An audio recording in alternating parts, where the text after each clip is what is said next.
Look at your phone right now. See that quiet panic rising in your chest, that tightness when you check if she replied, that collapse of your entire mood into 3 dots and a typing bubble. Watch how your focus shatters, how your day loses color, how your confidence drains just because of silence. Before you blame women, dating apps, or modern society, ask yourself something uncomfortable. When she pulls back, do you stay calm? Or do you spiral into panic? When she doesn't reply, do you continue your mission? Or does everything pause until she responds? That reaction right there, that's the whole story.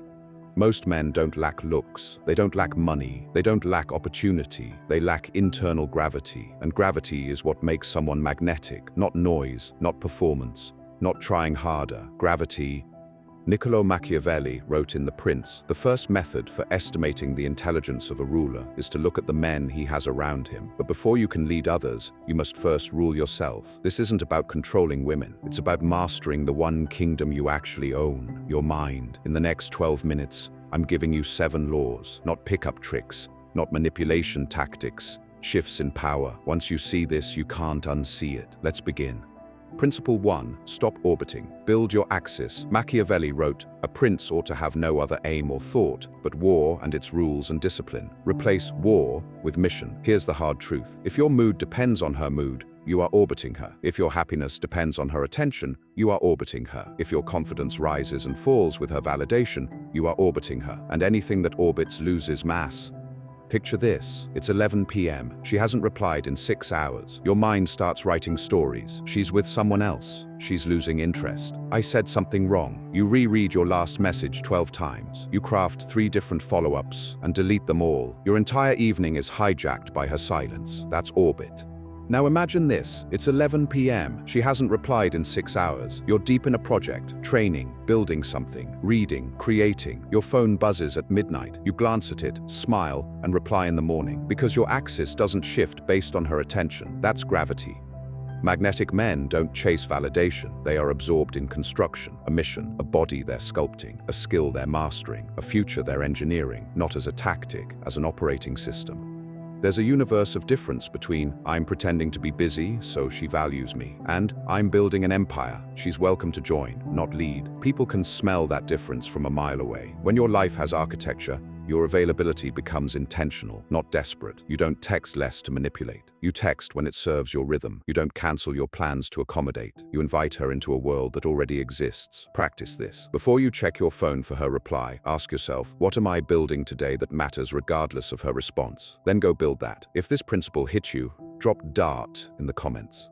Principle 2. Emotional sovereignty breaks the pattern. Machiavelli warned, men are so simple and so subject to present necessities that he who seeks to deceive will always find someone who will allow himself to be deceived. Most men deceive themselves about their emotional state. They think they're calm. They're actually controlled.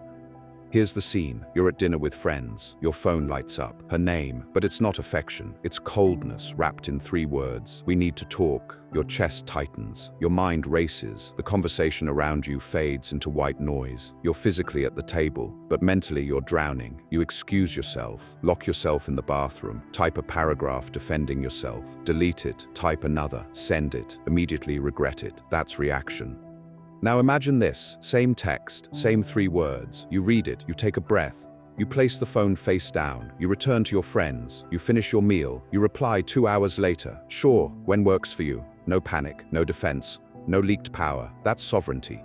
Most men are emotionally fragile. She's warm implies they glow. She's distant implies they collapse. She's irritated implies they scramble. She tests them implies they break formation. You're not responding to her, you're being puppeteered by her. Machiavelli understood, the ruler who shows weakness invites chaos. When you remain unshaken under pressure, you communicate something wordless. I am not governed by your weather. That doesn't mean burying emotion. It means processing it internally before externalizing it. You feel the anxiety, but you don't act from it. You feel the insecurity, but you don't text from it. You feel the fear, but you don't negotiate your dignity because of it. That restraint builds mass, and mass creates gravity. Action step. Next time she goes cold, before reacting, count 10 breaths, slowly. Then ask yourself, is this response coming from fear or from clarity? Only move after you've answered honestly. Principle 3. Demolish the throne you built. Her Machiavelli observed, men judge generally more by the eye than by the hand. For everyone can see, but few can feel. Translation. People see what you show them, and you're showing her that she's above you. Picture this moment. You're on a first date. She says something you know is wrong, factually incorrect, maybe even a little ignorant, but she's beautiful, and you're afraid. So you nod, you smile, you agree, you laugh at a joke that isn't funny, you shrink your truth to make her comfortable. In that moment, you didn't lose her respect, you gave it away. Now imagine this, same date, same comment, you pause, look at her with curiosity, and say, I actually think you're wrong about that. Here's why. Not aggressive, not defensive, matter of fact. She blinks. Nobody's disagreed with her in months.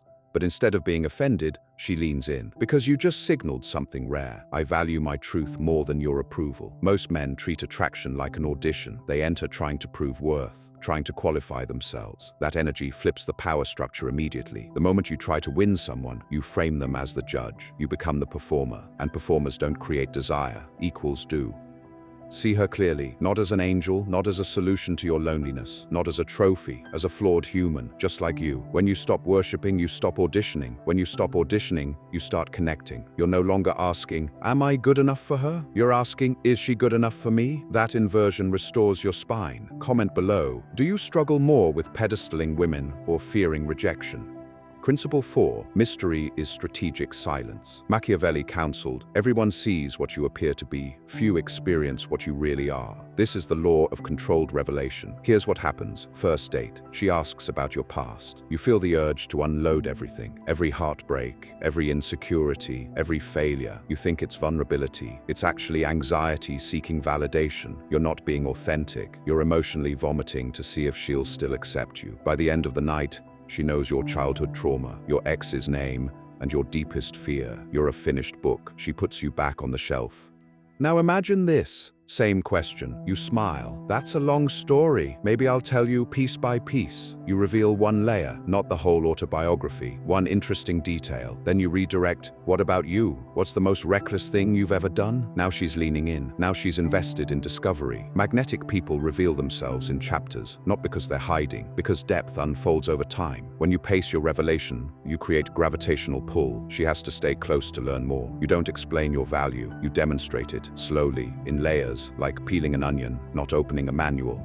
Principle 5. The authority of the pause. Machiavelli knew never was anything great achieved without danger. And here's the danger most men fear. Silence. Watch this scene. She says something that stings, a small jab. You always do this. Old you. Immediately defensive. No, I don't. When have I ever? You're scrambling, explaining, losing. New you. You stop. Look at her. 3 seconds of silence. Then, interesting. And you return to what you were doing. No defense, no explanation, no leaked power. That pause destroys her script. She expected reaction. You gave her nothing.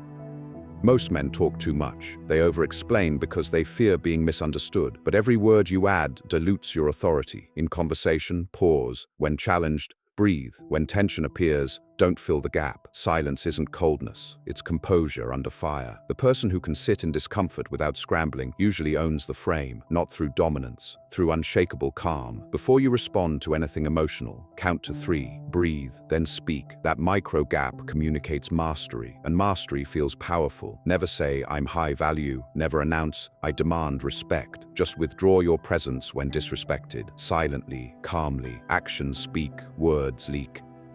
Principle 6. The nuclear option. Walking away. Machiavelli declared, it is better to be feared than loved if you cannot be both. Reframe. It is better to be respected than needed. And respect only exists when you can leave. Here's the moment. 6 months in, she crosses a boundary. Again. You've mentioned it before. Calmly, she ignored it. Old you. Explains again. Pleads. Negotiates. Convinces yourself. Maybe she'll change. You stay because you're terrified of the void.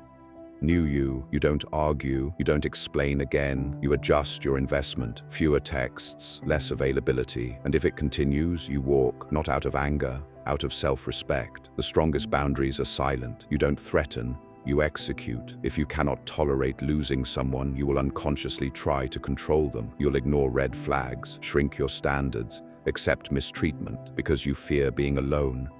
But when your identity isn't built on being chosen, when your life has structure beyond her, when your purpose is larger than the relationship, you stop clinging. And paradoxically, that freedom increases attraction. Not because you're playing games, because you're not negotiating your dignity. You only keep what you're willing to lose. Try to hold water in a closed fist, then it escapes. Open your hand, then it stays. If you truly understand this paradox, type, "I choose sovereignty."